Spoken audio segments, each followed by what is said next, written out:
వాక్యము అణచివేయబడుతుంది. ఈరోజు ఎన్నో సంఘాలలో వాక్యం బోధింపబడుతున్నప్పుడు ఆ వాక్యాన్ని ఎంతమంది వారి హృదయాలలో నాటుకొని ఫలించేవారుగా అవుతున్నారు, ఎంతమంది ఫలించగలుగుతున్నారు? ఇక్కడ వాక్యం అణచివేయబడుతుంది అని అంటున్నాడు. ఆ వాక్యం అణచివేయబడుతుంది అని అంటే ఎవరు అని చేస్తున్నారు? వాక్యం వింటున్నటువంటి క్రైస్తవ సమాజం, వాక్యం వినేటటువంటి క్రైస్తవ సమాజమే ఏ వాక్యమైతే మిమ్మల్ని రక్షిస్తుందో, ఏ వాక్యమైతే మిమ్మల్ని నిత్య జీవానికి నడిపిస్తుందో, ఏ వాక్యమైతే మిమ్మల్ని సన్మార్గంలో ఉంచుతుందో ఆ వాక్యాన్ని ఎవరు అణిచివేస్తున్నారు అంటే క్రైస్తవులే అణిచివేస్తున్నారు. వాక్యము అణిచివేయబడుతుంది.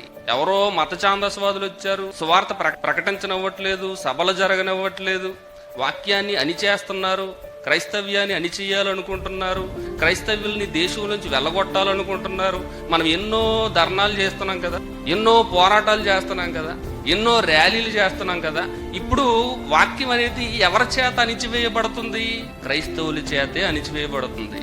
మరి మనల్ని ఏం చేయాలి? ఎవరి మీద పోరాటం చేయాలి? నీకు నువ్వే పోరాటం చేసుకోవాలి, నీకు నువ్వే ధర్నాలు చేసుకోవాలి. మనల్ని మనం సరి చేసుకోవడం మానేసి వాక్యం తెలియలేనోడు, ద్వేషంతో నిండుకున్నాడు, వాడు ఏదో తెలియక ఏదో చేస్తాడని చెప్పి మనం వాడి మీద ఎగురుతున్నాం. మనల్ని మనం ఏం చేసుకోవాలి? ఆలోచించండి.